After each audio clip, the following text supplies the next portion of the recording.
There are moments in your life that arrive disguised as something ordinary, their edges softened by routine, their weight hidden by familiarity. They carry the shape of a Tuesday evening, the sound of rain against a window pane, the scent of old books and brewing tea. You don't recognize them as tectonic plates shifting beneath the surface of your world until much, much later, when you're looking back from a future that was irrevocably shaped by the quietest of choices. For me, that moment was the weight of Leo's head on my shoulder. It was a simple thing, a gesture of exhaustion from a friend I had known for years, a friend whose every orbit I had tracked with the silent, patient gravity of a moon. But in its simplicity, it was a cataclysm.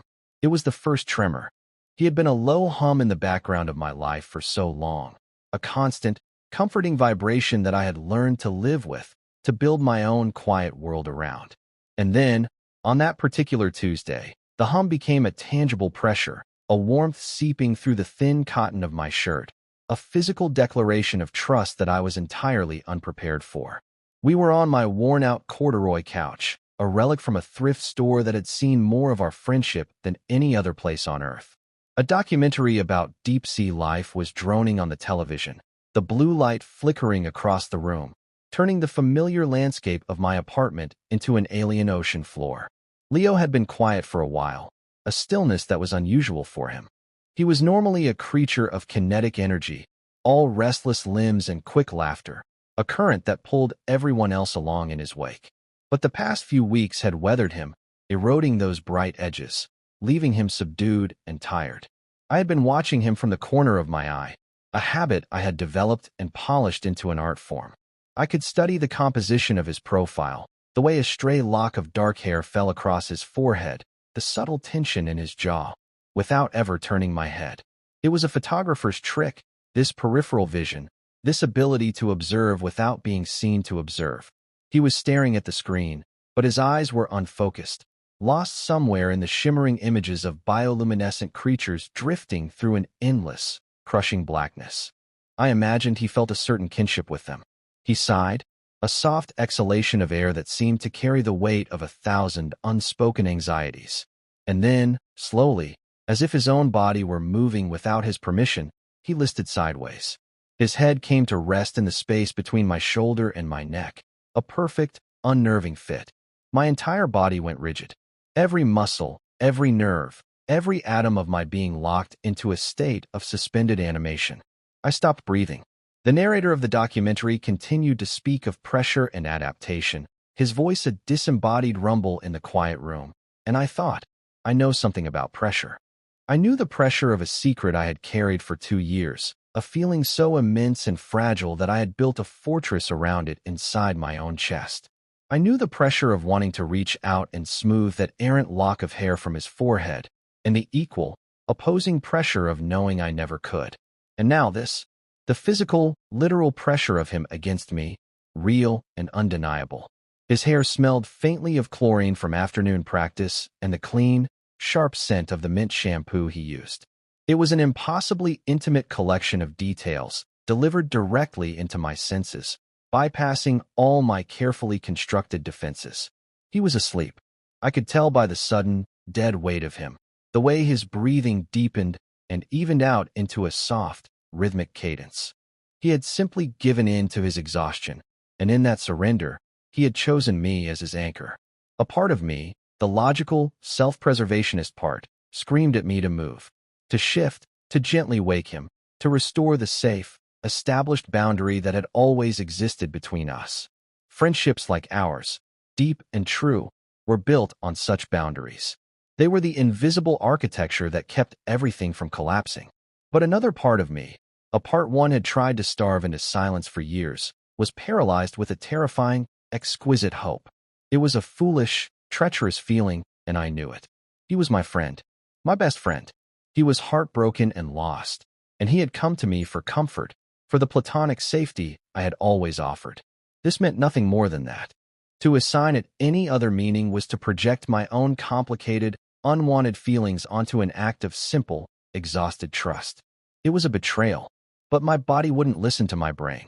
My heart hammered against my ribs, a frantic drumbeat against the steady rhythm of his breathing. I could feel the warmth of his cheek through my shirt, a small, concentrated sun against my skin. I sat there, a statue carved from anxiety and longing, for what felt like an eternity. The documentary ended, the credits rolled, and the television cast the room into a silent, pulsing blue. I didn't move. I couldn't. I was terrified that the slightest motion would shatter the spell, that he would wake up and pull away with a mumbled apology, and the invisible wall between us would be rebuilt, this time twice as high, mortared with awkwardness and regret.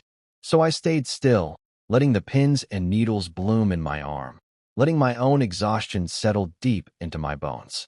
I watched the dust motes dance in the strange blue light, and I held the weight of my best friend, the weight of my whole secret world, and I let myself, for just a few stolen hours, pretend that it was where he was supposed to be. That was the beginning.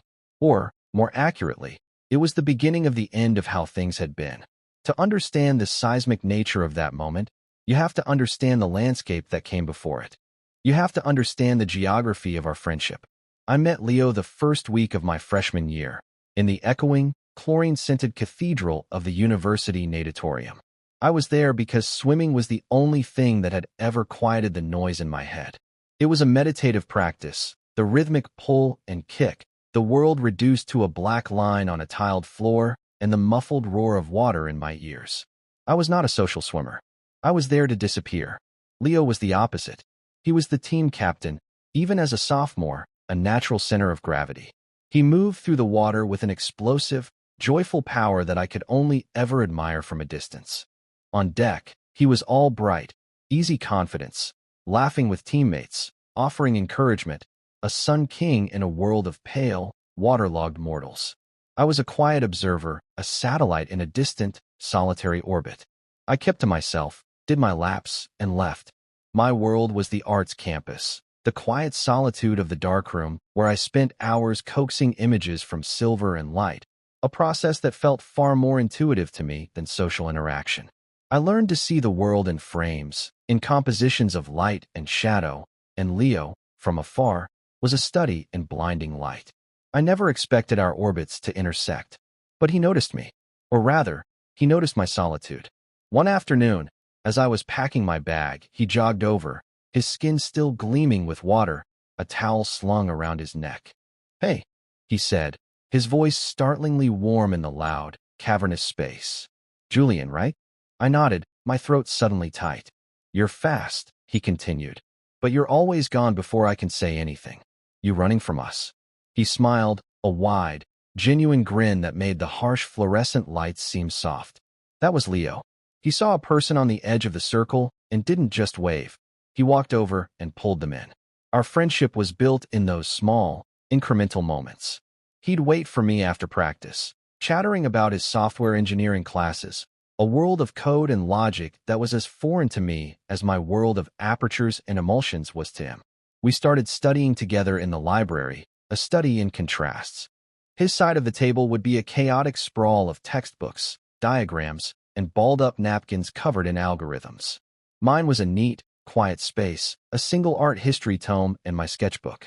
He was the noise, I was the silence. And somehow, the combination worked. He drew me out of my shell, and I, in turn, seemed to offer him a space where he didn't have to perform. With me, he could just be. The frantic energy would subside, and he could sit in comfortable silence, a state I don't think he achieved with anyone else. My feelings for him were a slow development, like a photograph emerging in a chemical bath. There was no single, blinding moment of revelation. It was a gradual process of noticing. I noticed the way his eyes crinkled at the corners when he truly laughed, not the performative laugh he used with the team, but the real one, the one that came from his gut. I noticed the way he'd chew on his lower lip when he was deep in thought, trying to solve a coding problem. I noticed the flecks of gold in his brown eyes, visible only when the light hit them just right. These were the details I collected, the secret catalog of a boy I was slowly, irrevocably falling in love with.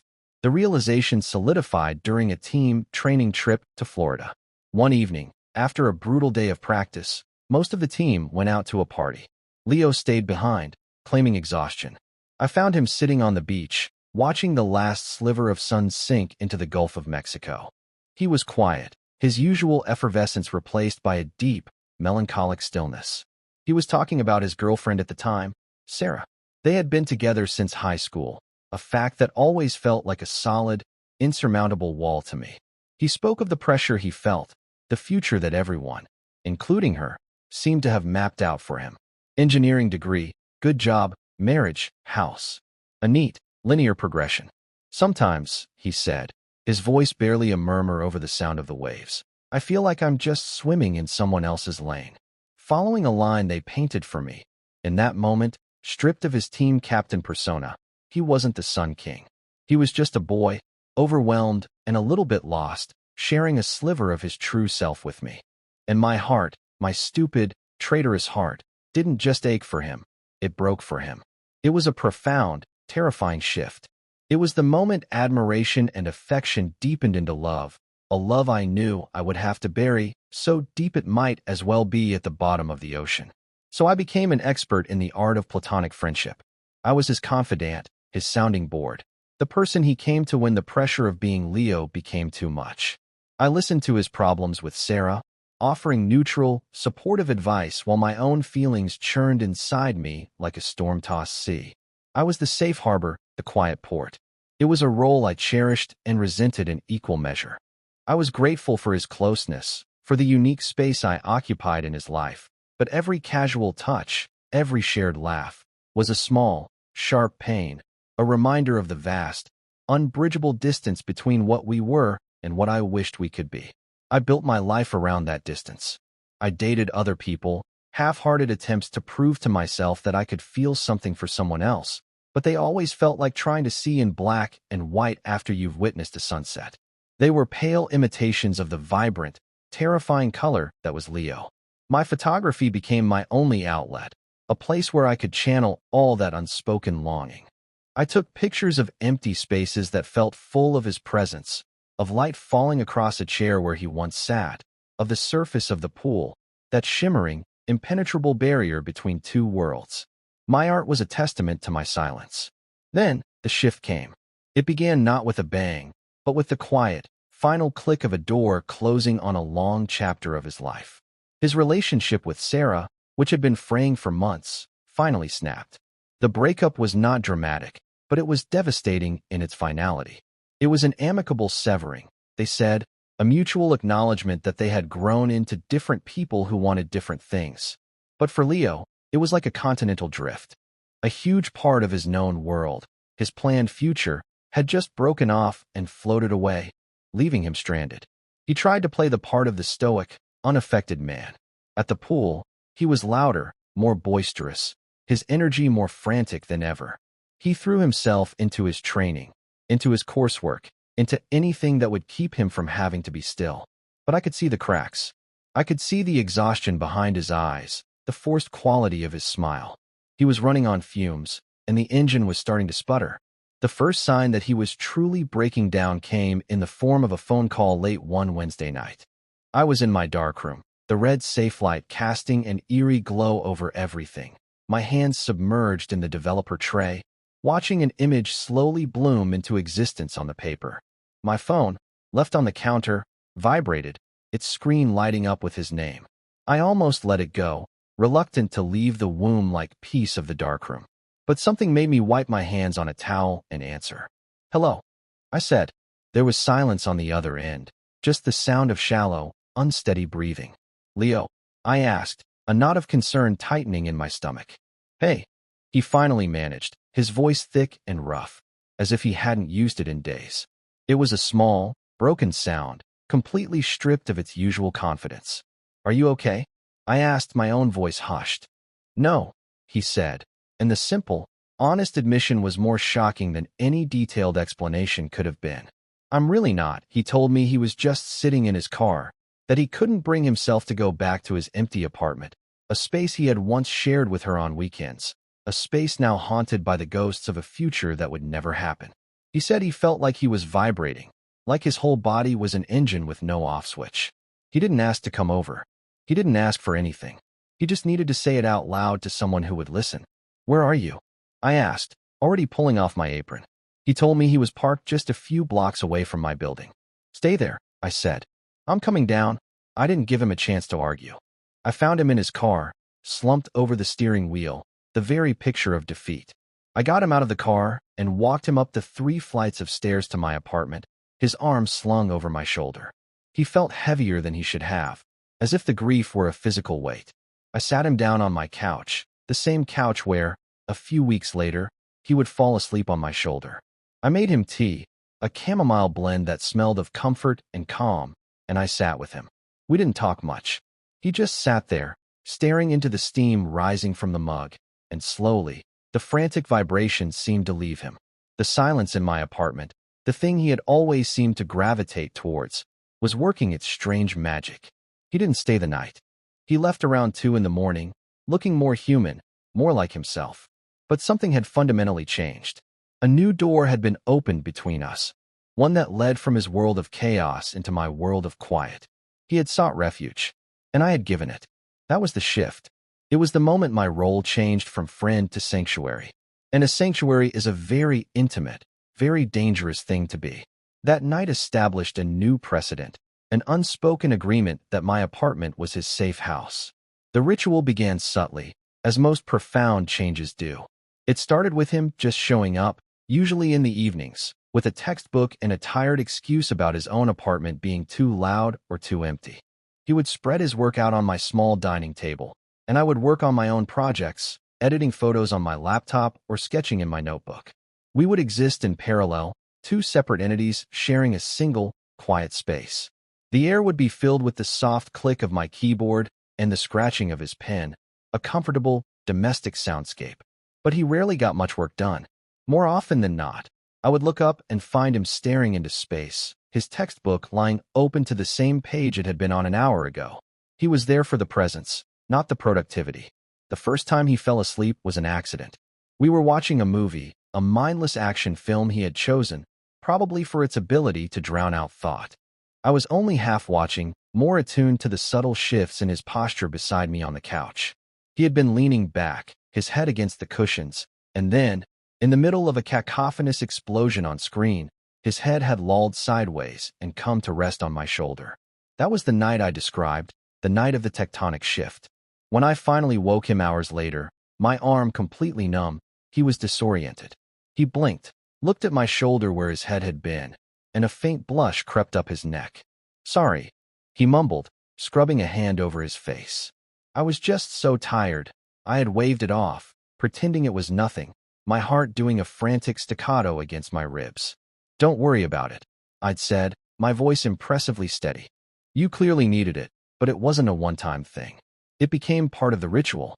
Movie nights became a regular occurrence, an excuse for proximity. And almost every time, he would fall asleep. Sometimes his head would land on my shoulder. Other times he would just curl up on the far end of the couch, pulling one of the throw pillows under his head. I learned the specific cadence of his sleep breathing, the way it started with a few deep sighs before settling into a soft, even rhythm. I would wait until I was sure he was deeply asleep, and then I would drape a quilt over him, my movements slow and deliberate, careful not to wake him. I would sit in the quiet, watching the rise and fall of his chest, and I would feel a dangerous cocktail of emotions, a fierce, protective tenderness, a profound loneliness, and a sliver of resentful frustration. I was becoming his caretaker, his human tranquilizer, and the intimacy of it was both a gift and a torment. The ritual escalated one rainy Thursday night. The weather was miserable, a cold, persistent downpour that made the world outside seem hostile and unwelcoming. Leo had been at my place since dinner. We had ordered pizza, and he had actually talked, truly talked, about the breakup. He spoke of the suffocating silence of his apartment, the way every object seemed to hold a memory of Sarah. He confessed to feeling adrift, unsure of who he was without her as his other half. It was the most vulnerable I had ever seen him. By the time he finished, it was after midnight, and the rain was coming down in sheets. He stood up, stretched, and walked to the window, peering out into the deluge. "I should probably head out," he said, though his tone was laced with reluctance. He stood there for a long moment, watching the rain streak down the glass. "You know," he said, his back still to me, his voice quiet. "My back is killing me from falling asleep on this couch all the time." I felt a prickle of anxiety. Oh, sorry. It's not the most comfortable. He turned then, and he looked directly at me. His expression was unreadable. Your bed looks way more comfortable. He said it as a simple statement of fact, but it hung in the air between us, heavy and loaded with unspoken implications. My heart felt like it had stopped beating altogether. The room was silent except for the drumming of the rain. He was waiting for my response. Every instinct screamed at me to say no, to invent an excuse, to protect the last remaining boundary, the most sacred private space I had. The bedroom was not the living room. The couch was a liminal space, but the bed was a destination. You don't mind, do you? He asked, his voice softer now, a note of genuine pleading in it. Just for tonight. I'm so tired, Julian. I don't think I can face my own place. And there it was. The appeal to my role as his sanctuary. How could I say no? How could I turn away my friend when he was so clearly in need? To refuse would be to admit that his presence in my bed meant something more to me, something that it shouldn't. It would be a confession, so I did the only thing I could do. I lied through self-preservation. No, I said, my voice a little too high, a little too quick. No, of course not. It's fine, it was not fine. It was the most unfine I had ever been. Getting ready for bed that night was an exercise in excruciating self-awareness.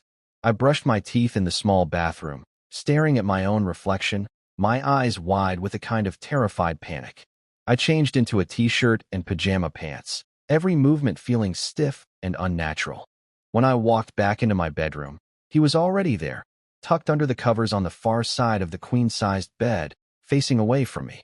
He had left more than half the bed for me, a ridiculously wide, empty expanse that felt like a no-man's land. I turned off the main light, leaving only the small lamp on my bedside table on, and slid under the covers. The silence was deafening. I lay on my back, staring at the ceiling, my body as rigid as a board. I was acutely aware of him, just a few feet away. I could feel the subtle dip his weight made in the mattress. I could hear him breathing. I was certain he could hear the frantic, wild beating of my own heart. I lay there for what must have been an hour, wide awake, every nerve ending firing. I was a cartographer mapping an entirely new territory, a landscape of terrifying proximity. I charted the distance between our shoulders, the vast, empty space between our hands, the mountain range of pillows that separated our heads. Then he shifted. He rolled over, slowly, deliberately, until he was facing me. My eyes were closed, but I could feel his gaze on me in the dim light. I held my breath, pretending to be asleep. He didn't say anything. He just lay there. And then, he moved again, inching closer, until his back was pressed firmly against mine. The contact was electric. A jolt of heat shot through me, from the point of contact at my shoulder blades all the way down to my toes. It was not sexual. It was something far more complex. It was a gesture of pure, unadulterated need. He was cold, and I was warm. He was adrift, and I was solid ground. He was seeking anchor, and my body was the only one available. He let out a soft sigh, a sound of contentment, and within minutes, his breathing deepened into the familiar rhythm of sleep.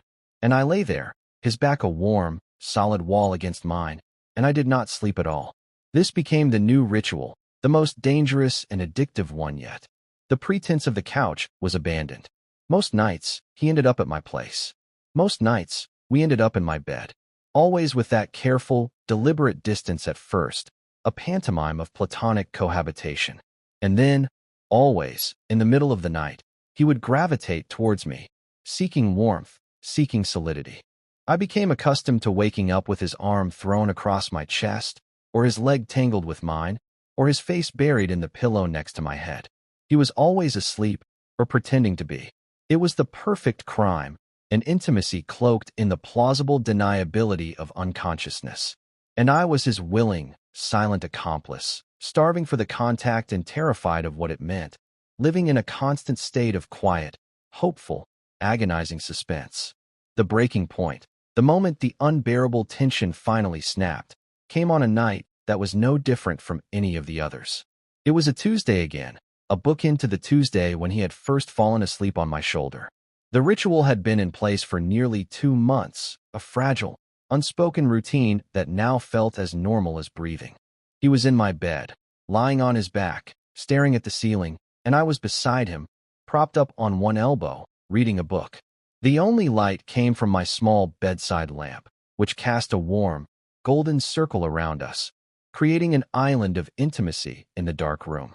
We hadn't spoken for a while, but the silence was comfortable, a well-worn blanket. He broke it. His voice was soft, barely more than a whisper, and it made me look up from my page. Julian. Yeah, I answered, my heart giving a familiar, nervous flutter at the sound of my name on his lips in this space. He turned his head on the pillow to look at me. His eyes, in the low light, were dark and serious, swimming with an emotion I couldn't quite decipher. Can I ask you something weird? My blood ran cold. The atmosphere in the room shifted instantly, the comfortable silence suddenly charged with a palpable voltage. This was it. This was the moment the subtext would be forced to become text. My throat was dry. I swallowed, the sound loud in the stillness. Okay. I breathed, the word feeling inadequate for the gravity of the moment. He held my gaze, his own unwavering. The usual easy confidence was gone, replaced by a raw, terrifying vulnerability. It was the same vulnerability I had seen on the beach in Florida, but this time it was directed at me. Would it be okay? He started, his voice faltering for a second before he pushed forward. If I kissed you? The question hung in the air between us. It was not a proposition. It was not a pickup line. It was a plea. It was a question forged from 2 months of unspoken need, of gravitating towards each other in the dark, of seeking comfort in ways that had no name. He was asking for permission to cross the final, most sacred boundary. He was handing me all the power to preserve the fragile peace of our friendship or to detonate it completely. I could have said no. I could have laughed it off as a strange, tired joke. I could have pretended I didn't understand. It would have been the safe thing to do, the thing the old Julian, the Julian who built fortresses around his heart, would have done. But I was so tired of being safe. I was tired of living in the silence, of translating every gesture, of starving myself of the one thing I wanted more than anything. I looked at him, at his beautiful, earnest, terrified face, and I saw not just my friend, but a man who was just as lost and just as hungry for connection as I was. I didn't say a word. I couldn't. The words were trapped somewhere in my chest, caught behind the frantic beating of my heart. Instead, I closed my book, setting it carefully on the nightstand. I turned off the lamp, plunging the room into near darkness, illuminated only by the faint moonlight filtering through the window. And then, I turned back to him, and in the quiet dark, I leaned in. The kiss was nothing like I had imagined it would be in my countless, secret daydreams. It was not passionate or demanding. It was tentative. It was hesitant. It was a question answered with another question. His lips were soft, and they met mine with a gentle, searching pressure.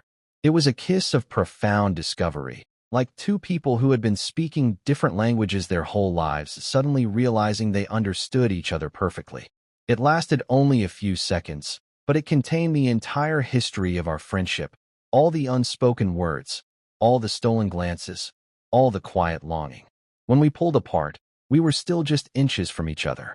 I could feel his breath on my face, warm and unsteady. Neither of us spoke. We didn't need to. In the silent darkness of my room, a line had not just been crossed, it had been erased. And we were on the other side of it, together, in a new and terrifying and beautiful country for which there were no maps. The morning after was a study in silence, but it was a different kind of silence. It was not the comfortable, worn-in silence of before. It was a brittle, fragile thing, stretched taut with unspoken questions and the heavy weight of the night before. I woke up first, to the gray light of dawn filtering into the room. Leo was still asleep, but he had migrated back to his side of the bed. The no man's land had been re-established in the night, a physical manifestation of the uncertainty that now lay between us. I watched him sleep for a moment, the memory of the kiss a warm, vivid ember in my chest. He looked peaceful, but I felt a deep, unsettling anxiety. What now? What were we now? When he finally woke, he did so with a start, as if surfacing from a deep dive. He blinked, saw me watching him, and a shadow passed over his face. He didn't smile. He didn't speak. He just sat up, ran a hand through his already messy hair, and swung his legs out of bed. I'm late for class, he mumbled, not looking at me. He gathered his clothes from the floor where he'd dropped them and disappeared into the bathroom. The quiet click of the door closing felt like a gunshot in the silent apartment. He emerged a few minutes later, dressed and ready to go. He still wouldn't meet my eyes. He grabbed his backpack from the living room, and for a horrible second, I thought he was going to leave without a word. He paused at the door, his hand on the knob. I'll see you at practice, he said to the doorframe. And then he was gone. The apartment felt cavernous in his absence, the silence he left behind ringing in my ears. The warmth of the ember in my chest had turned to a cold, heavy stone of dread. I had misinterpreted everything. The kiss had been a mistake, a moment of lonely confusion for him that he now deeply regretted. I had let my hope get the better of me, and in doing so, I had not only broken my own heart, but I had shattered the most important friendship I had ever had. The rest of the day was a blur of misery. I went to my classes, but I couldn't focus. Every quiet moment was filled with a looping replay of the kiss, followed by the cold, dismissive silence of the morning. At swim practice that afternoon, the distance between us was a physical chasm. He was all business, the focused team captain, shouting out splits and offering encouragement to everyone but me. He avoided my lane. He avoided my gaze. He avoided my very existence. The water, usually my sanctuary, felt cold and hostile. Every lap was a punishment, my arms heavy, my lungs burning. After practice, as I was numbly packing my bag, I knew I couldn't let it go on. The uncertainty was eating me alive. I would rather have a painful truth than this agonizing, corrosive silence. I saw him heading for the exit, and I took a deep breath, my heart pounding with a familiar, sickening rhythm. Leo, I called out. My voice sounded weak in the echoing space. He froze for a second, his back to me, before turning around slowly. His face was a mask of strained neutrality. We need to talk, I said, the words coming out stronger than I expected. He looked around the nearly empty locker room, then sighed, a sound of pure weariness. Not here, my place, I said. It wasn't a question. He just nodded, a short, sharp jerk of his head, and turned and left. The walk back to my apartment was the longest of my life. I didn't know what I was going to say, but I knew I had to break the silence. He was already there when I arrived, sitting on the steps outside my building, his head in his hands. He looked up as I approached, and the exhaustion in his eyes was so profound it almost buckled my knees. We went upstairs in silence. Back in the apartment, the scene of the crime, the tension was unbearable. He stood in the middle of the living room, refusing to sit, refusing to get comfortable. He looked like a cornered animal. So, he said, his voice rough. Talk, I took a breath. Last night, I began, my voice shaking slightly. What was that, Leo? He flinched, looking away from me, towards the window. It was a mistake, he said, the words clipped and harsh. I was tired, I was confused. It didn't mean anything. We should just forget it happened. Each word was a physical blow. A cold fury, born of humiliation and hurt, rose up in me, eclipsing the fear. Forget it happened? I asked, my voice dangerously quiet. Is that what you do? You come into my home, you sleep in my bed for 2 months, you use me as your personal goddamn security blanket, you kiss me, and then you tell me to just forget it happened. I was shaking now, with anger and pain. Don't you dare tell me it didn't mean anything. It might not have meant anything to you, but you don't get to erase what it meant to me. My outburst seemed to shatter his composure. He finally looked at me, and his eyes were filled with a desperate, panicked helplessness. I don't know what it means, he burst out, his voice cracking. Okay, I don't know. I'm not. I don't feel that way about guys, Julian. He ran a hand through his hair, pacing the small space in front of the couch. And then there's you, and everything is different. And it scares the hell out of me. I woke up this morning and I panicked.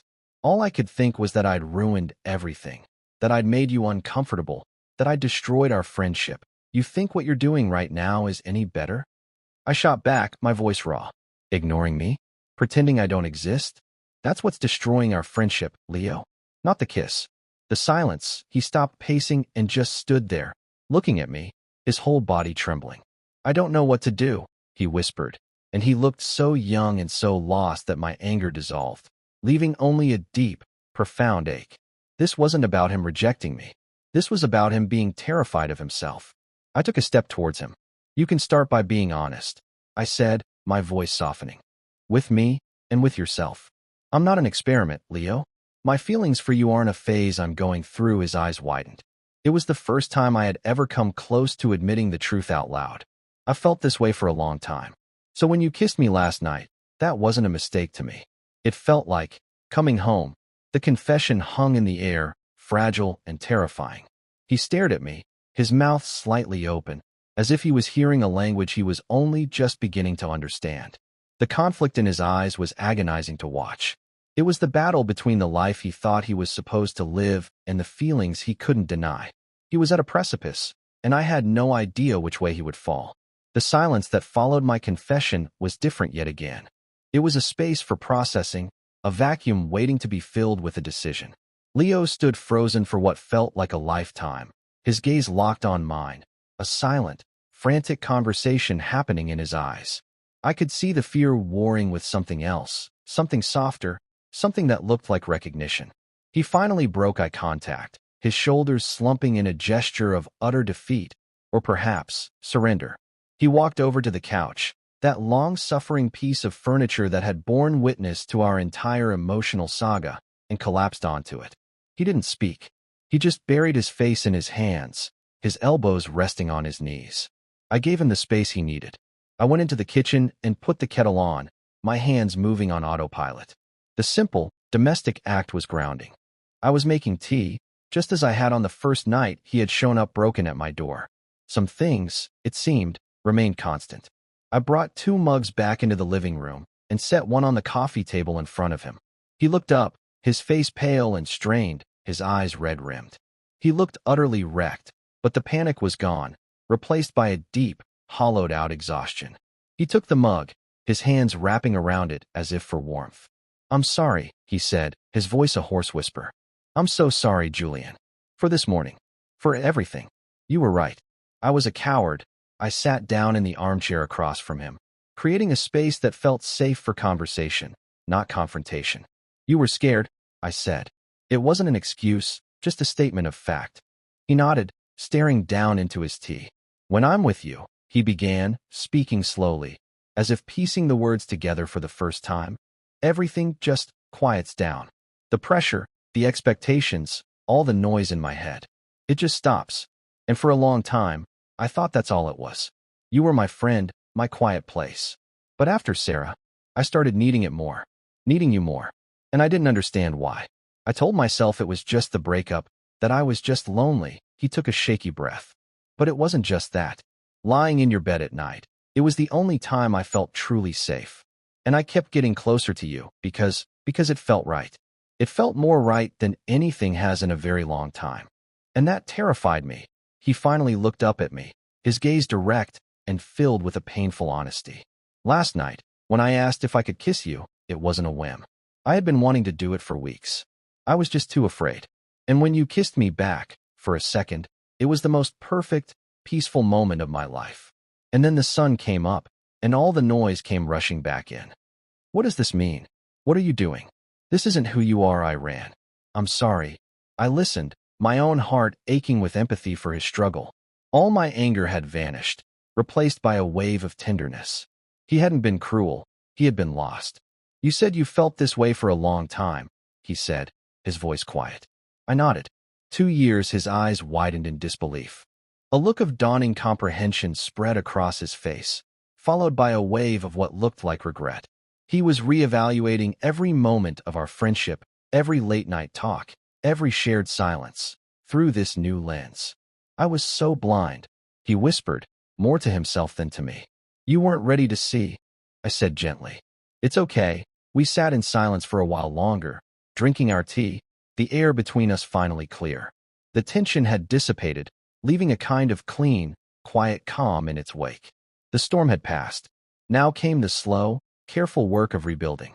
It was not a magical fix. There was no dramatic declaration of love. Instead, it was the beginning of a new kind of honesty.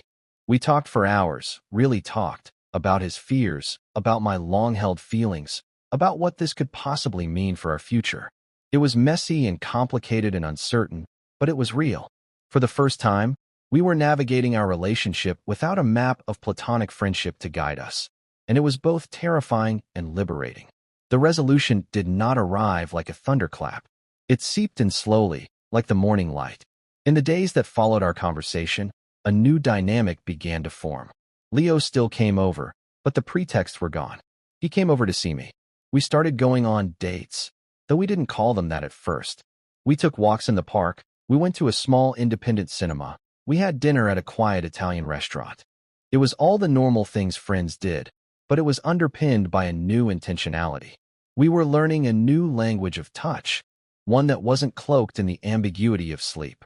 It was a hand that lingered on my arm for a moment too long, a knee that pressed against mine under the table, a brief, deliberate brush of fingers as we walked down the street. Each gesture was a small, quiet confirmation. One evening, about a week after our talk, he showed up at my door with a duffel bag and a sheepish smile. "Is it okay," he asked, "if I stay for a few days? Not on the couch. And not because I'm running from my apartment, but because I just want to be here, with you." That night, when we got into my bed, there was no man's land. There was no careful negotiation of space. He turned to me immediately, and I turned to him, and we met in the middle. He kissed me again, and this time, it was not a question. It was a statement. It was slow and deep and sure, a kiss that tasted of tea and relief and a future I had never let myself believe in. He wrapped his arms around me, pulling me close, and I rested my head on his chest, listening to the steady, reassuring beat of his heart. There was no anxiety, no frantic analysis. There was just peace, a profound, bone-deep peace. For the first time, I slept soundly with him beside me. Our world became a quiet, two-person universe, built within the four walls of my small apartment.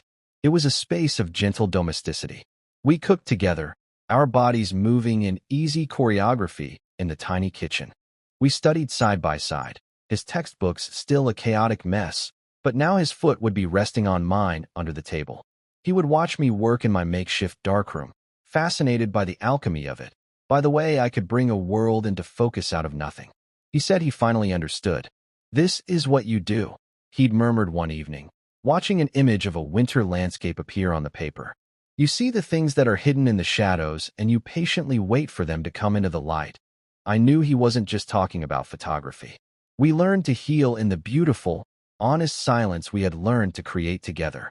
The door to my apartment, once a portal he used to escape his own life, was now simply our front door. Most nights, it was closed and locked, not to keep the world out, but to keep our own small, precious world safe within. It's strange to think how the most significant journeys of our lives can be measured in such small distances. The inches between two shoulders on a couch, the space between two bodies in a bed, the final, terrifying gap between two pairs of lips. We begin in the ordinary, in the quiet, mundane moments of our lives, never knowing that they are the seeds of the extraordinary. We just think a friend needs a place to rest his head, and we have no idea that what we are really offering and what we are about to receive is a place to finally, truly come home.